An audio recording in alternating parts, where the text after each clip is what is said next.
بسم اللہ الرحمن الرحیم۔ السلام علیکم، آپ دیکھ رہے ہیں الف نیوز اور میں ہوں آپ کے ساتھ ماجد علی۔ شامل کرتے ہیں پاکستان اور دنیا بھر سے ون لائن ہیڈ لائنز۔ اسرائیلی بربریت کے خلاف بڑا اقدام اٹھاتے ہوئے 3 یورپی ممالک نے فلسطین کو بطور ریاست تسلیم کر لیا۔ غیر ملکی میڈیا کی رپورٹس کے مطابق آئرلینڈ، ناروے اور اسپین نے باضابطہ طور پر فلسطین کو ایک علیحدہ ریاست کے طور پر تسلیم کر لیا ہے، جس کے بعد اسرائیل نے 2 یورپی ریاستوں سے اپنے سفیروں کو واپس بلا لیا۔ 3 یورپی ممالک کی جانب سے فلسطین کو ریاست تسلیم کرنے پر اسرائیل کا رد عمل سامنے آ گیا۔ اسرائیلی قومی سلامتی کے وزیر بن گوئر نے مسجد اقصی کا دورہ کے دوران کہا کہ مسجد اقصی کا دورہ 3 یورپی ممالک کی طرف سے فلسطینی ریاست کو تسلیم کرنے کا رد عمل ہے۔ بن گوئر کا کہنا تھا کہ ہم فلسطینی ریاست کے بارے میں بیان کی اجازت بھی نہیں دیں گے۔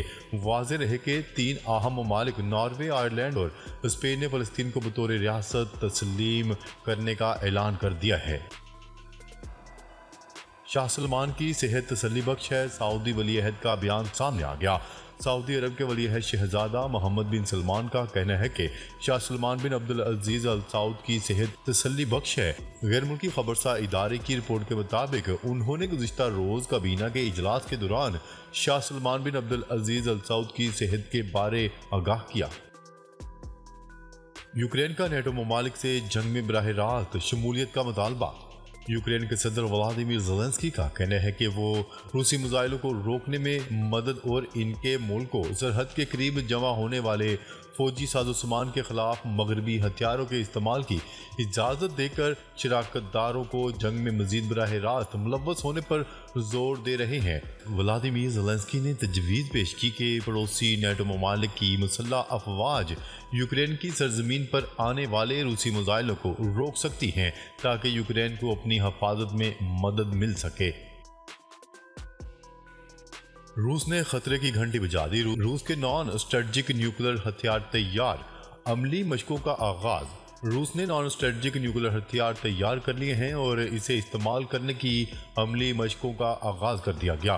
میڈیا رپورٹس کے مطابق روسی وزارت دفاع کا کہنا ہے کہ یہ مشقوں کا پہلا مرحلہ ہے جو سدرن ملٹری ڈسٹرکٹ میں کیا جا رہا ہے۔ مشقوں کی ویڈیو بھی جاری کر دی گئی۔ روس اور یوکرین کے درمیان قطر کی ثالثی کام کر گئی۔ روس کے سرکاری میڈیا کے مطابق قطر کی ثالثی میں روس نے یوکرین کی جنگ سے بے گھر ہونے والے 6 بچوں کو واپس کر دیا۔ عالمی خبرسا ادارے کی رپورٹ کے مطابق بدھ کے روز ایک ویڈیو شائع کی گئی جس میں قطر کے سفیر کو ماسکو میں قطر کے سفارت خانے میں بچوں سے مصافحہ کرتے ہوئے دکھایا گیا۔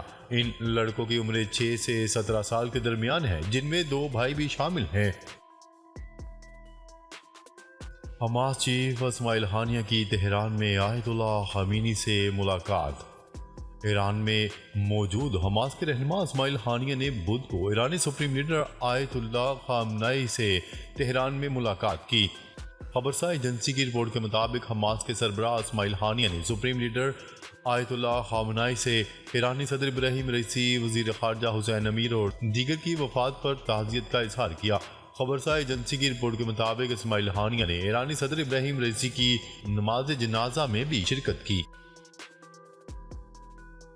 جو بائیڈن نے اسرائیلی بمباری میں شہید فلسطینیوں کی شہادتوں کو نسل کشی ماننے سے انکار کر دیا۔ امریکی صدر جو بائیڈن نے اسرائیلی بمباری میں 35,000 سے زائد فلسطینیوں کی شہادتوں کو نسل کشی ماننے سے انکار کر دیا ہے۔ امریکی صدر جو بائیڈن کا کہنا ہے کہ غزہ میں جو کچھ ہو رہا ہے وہ نسل کشی نہیں ہے، جبکہ انہوں نے عالمی فوجداری عدالت میں اسرائیلی وزیر اعظم اور وزیر دفاع کے وارنٹ گرفتاری کی درخواست کو بھی مسترد کر دیا۔ دوسری جانب اسرائیلی وزیر اعظم نے وارنٹ گرفتاری کی درخواست احمقانہ قرار دیتے ہوئے کہا کہ درخواست جنگ کے دوران اسرائیل کے ہاتھ باندھنے کی کوشش ہے۔ ایرانی صدر ابراہیم رئیسی و دیگر کی نماز جنازہ ادا، رکعت امیز مناظر۔ ہزاروں افراد کی موجودگی میں ایرانی صدر ابراہیم رئیسی اور جاں بحق ہونے والے دیگر اعلیٰ حکام کی نماز جنازہ ادا کر دی گئی۔ اس موقع پر رکعت امیز مناظر دیکھے گئے۔ ہیلی کاپٹر حادثے میں جاں بحق ہونے والے ایرانی صدر ابراہیم رئیسی کی نماز جنازہ دارالحکومت تہران میں ادا کی گئی۔ ایرانی رہبر اعلیٰ علی خامنئی نے نماز جنازہ پڑھائی۔ مرحومین کے جسد خاکی کو طیاروں کے ذریعے تبریز سے تہران پہنچایا گیا، جبکہ مرحوم صدر ابراہیم رئیسی، وزیر خارجہ حسین امیر اور حادثے میں جاں بحق ہونے والے دیگر افراد کی نماز جنازہ میں کئی ممالک سے آنے والی شخصیات، فلسطینی مزاحمتی تحریک حماس کے رہنما اسماعیل ہانیہ سمیت ہزاروں افراد نے شرکت کی۔ علی الہاشم کئی گھنٹوں تک زندہ رہے، ہیلی کاپٹر حادثے کی آنکھوں دیکھی روداد۔ آذربائیجان سے صدر ابراہیم رئیسی کا ہیلی کاپٹر جب ایران واپسی کے لیے روانہ ہوا تو اس کے ساتھ مزید 2 ہیلی کاپٹروں نے بھی اڑان بھری تھی جو بحفاظت اتر گئے تھے۔ ان میں سے ایک ہیلی کاپٹر میں غلام حسین اسماعیل موجود تھے۔ انہوں نے حادثے کا مکمل احوال سنا دیا۔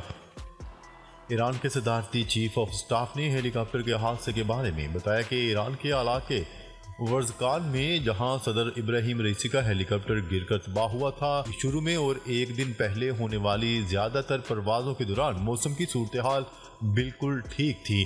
غلام حسین اسماعیل نے پیر کے روز سرکاری ٹیلی ویژن کو انٹرویو میں بتایا کہ میں ان ہیلی کاپٹرز میں سے ایک میں سوار تھا جو آذربائیجان کے ساتھ ایران کی سرحد پر ڈیم کے افتتاحی تقریب سے واپس آ رہے تھے۔ نیتنیاہو کے ممکنہ وارن گرفتاری، امریکہ کا رد عمل سامنے آ گیا۔ امریکی وزیر خارجہ اینتھنی بلنکن نے کہا ہے کہ بین الاقوامی فوجداری عدالت کی جانب سے اسرائیلی وزیر اعظم اور وزیر دفاع کے ممکنہ وارن گرفتاری کے اقدام کا جواب دینے کے لیے افغان نمائندگان کے ساتھ مل کر کام کریں گے۔ عالمی خبرساں ادارے کی رپورٹ کے مطابق امریکی وزیر خارجہ اینتھنی بلنکن کا کہنا ہے کہ امریکہ عالمی فوجداری عدالت کا رکن نہیں، لیکن اس نے ماضی کے مقدمات کی حمایت کی ہے جس میں گزشتہ برس یوکرین کی جنگ پر روسی صدر ولادیمیر پوٹن کے وارنٹ گرفتاری جاری کرنے کا فیصلہ بھی شامل ہے۔ ولی عہد شہزادہ محمد بن سلمان اور جاپانی وزیر اعظم کے درمیان ٹیلی فونک رابطہ۔ سعودی عرب کے ولی عہد شہزادہ محمد بن سلمان بن عبدالعزیز ال سعود نے جاپانی وزیر اعظم کے ساتھ ویڈیو لنک پر گفتگو کی۔ سعودی پریس ایجنسی SPA کے مطابق کال کے دوران جاپانی وزیر اعظم نے سعودی فرمانروا شاہ سلمان بن عبدالعزیز کی صحت کے لیے نیک خواہشات کا اظہار کرتے ہوئے مستقبل میں ولی عہد کے دورہ جاپان کے لیے اپنی خواہشات کا اظہار کیا، جبکہ ولی عہد نے جاپان کے وزیر اعظم کے اچھے جذبات پر شکریہ ادا کیا اور جاپان کے دورے کی دعوت کی تجدید کے لیے سعودی عرب کی طرف سے شکریہ ادا کیا۔ مائیکروسافٹ نے AI کمپیوٹر کی تیاری کا اعلان کر دیا۔